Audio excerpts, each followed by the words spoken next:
He is the jock of shock. I can't even talk to you. You're so stupid. You are the dumbest caller I've ever had. You're as stupid as a wall. Freaking retard.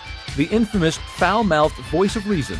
Excuse me, honey. This is the United States of America. We've got freedoms here you can't even imagine. Howard Stern. His private parts have kept us riveted.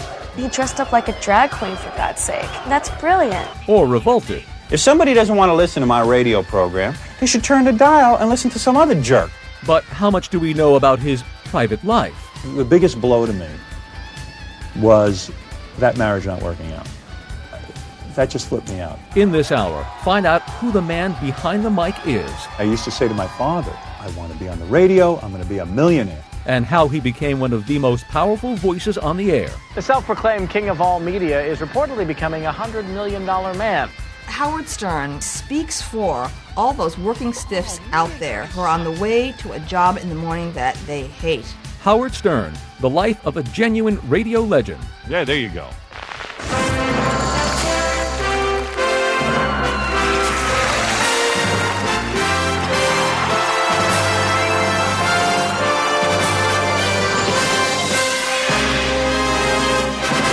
This is Headliners and Legends with Matt Lauer.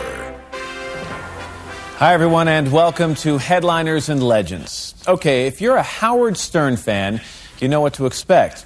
But what if all you know about Stern is what other people have said about him? Then stick around. In this hour, we've tried to go beyond the caricature to separate act from fact. And we hope to give you enough of Howard Stern for you to judge him on his own merits.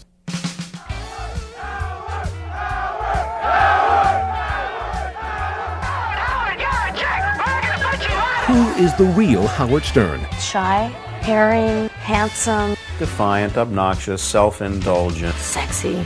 Is he a First Amendment crusader Hey, don't forget what this guy has done for freedom of speech. or a sexist bigot? What color am I? Green? I said I hate you, but I don't hate black people. Is he the brash vulgarian? Are those breast implants? Even Howard himself seems to be wondering, just who is Howard Stern? He's not Mother Teresa. New York in 1954 is a thriving center of brash ideas, clashing cultures, and real people. But not if you turn on the radio, where deep-voiced DJs make smooth plastic banter between records. But on January 12, 1954, a new voice is heard in the world. A voice that will alter the sound of radio. Howard Stern is born in Queens, New York, the second child of Jewish parents Ben and Ray Stern. Shortly after Howard's birth, they moved to suburban Roosevelt, Long Island. 31-year-old Ben's salary as a radio engineer enables him to buy a $20,000 house with attached garage. Howard's vivacious young mother, Ray, gives Howard and his older sister, Ellen, unconditional love. I was very concerned every step of the way I was there. That's all I can say. If it's overbearing, then I'm willing to examine it. She raised me like a veal. And by that I mean I was locked in a box with little light. She was always, what are you playing sports for? You're going to hurt yourself. Howard shows no aptitude for sports, but his confidence is to take an even harder blow. Howard's father constantly berates his awkward and withdrawn son for being stupid. He had a knack of doing things that I would yell at him. Howard's radio engineer dad recorded his 7-year-old son in a rare audio tape that Howard would release years later on CD. If you listen, you can hear a 7-year-old Howard being interrogated about world events by his father. Do you feel that the United States should remain in the United Nations as a member of the United Nations? Howard? Yes, I really do. Because we don't want the Japs anymore. I told you not to be stupid, you moron. Howard grows up an insecure, lonely child. He spends hours a day in the family basement putting on puppet shows by himself. He tells his father his secret ambition, to become a DJ. He would say, "What? Don't be an idiot. Don't be a jerk. You have no ability to speak in front of people. Your grammar, your English, horrible." But the irate father has another side. He builds his son a simple recording studio in the basement. My father got me a Wallensack tape recorder, and I would talk into this tape recorder all day and night doing little shows. The basement is increasingly a sanctuary for Howard, Most of the white families have fled his once integrated neighborhood, and Howard is shunned by the black kids. When he's 15 years old, Howard complains about being beaten up by schoolmates. So, in 1969, his parents moved to upper-middle-class Rockville Center, Long Island. Howard starts attending Southside High School, where he meets another new boy. Sitting, eating lunch by myself at this big table that seats about 10 or 12 people, and seeing this other guy eating lunch all by himself. And after a couple of days, it occurred to me, hey, this guy doesn't know anybody either. He's new as well. So I went over, introduced myself, and we became friends. In school, he is withdrawn. He seldom speaks in class, gets terrible grades, and has no luck with girls at all. Only once does a shy Howard give anyone a glimpse of an outrageous side, around the time this photo was taken. We were in somebody's basement, and one guy was playing the drums, another guy was playing the organ, and Howard grabbed the microphone and started doing this bit, I am Stern, master of the universe. And if I had to think of anything else that he did that was funny in the whole high school years, I couldn't come up with another thing. In 1972, 18-year-old Stern graduates from high school. Despite indifferent grades, he manages to squeak into Boston University. But it is not until his sophomore year that he can work up the nerve to walk into the school radio station, WTBU. I started a show with 3 other guys. We wrote skits and, we did wild phone calls and all kinds of things.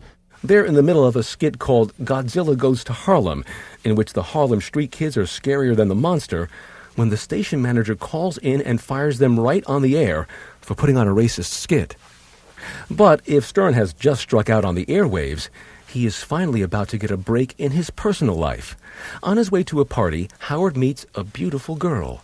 Her name is Allison Burns, a 20-year-old social work major from a well-to-do Massachusetts family.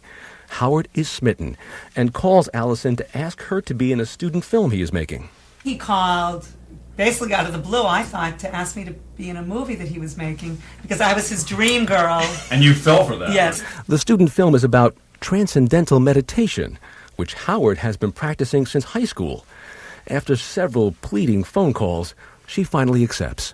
We started to spend time together, and we hit it off. We had a great rapport. She was one of the first people to really show him respect in a way that he had never gotten, and certainly not from a woman. I think it meant a great, great deal to him. In 1976, Howard, once an indifferent student, graduates magna cum laude from BU. The couple moves to New York so Allison can pursue a degree in social work at Columbia University. And Howard sends an audition tape to the station manager of a small FM station in Briarcliff, New York. I don't remember the tape at all, to tell you the truth. I don't know what that says, but, well, I liked his voice. I liked his delivery. Station manager Don Barnett needs an emergency DJ to fill in for one day over Christmas. I was like, FM 107, WRNW, and this is the Howard Stern Experience. It was a small station. We had really no money, and we paid them all a sum of $4 an hour. One time Howard Stern was making $96 a week gross. Howard is quiet, polite, and unsure of himself, both on and off the air, as fellow DJ Meg Griffin remembers.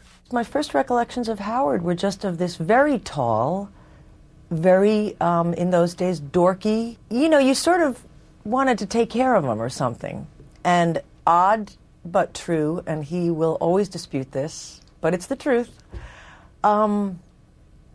He was conservative.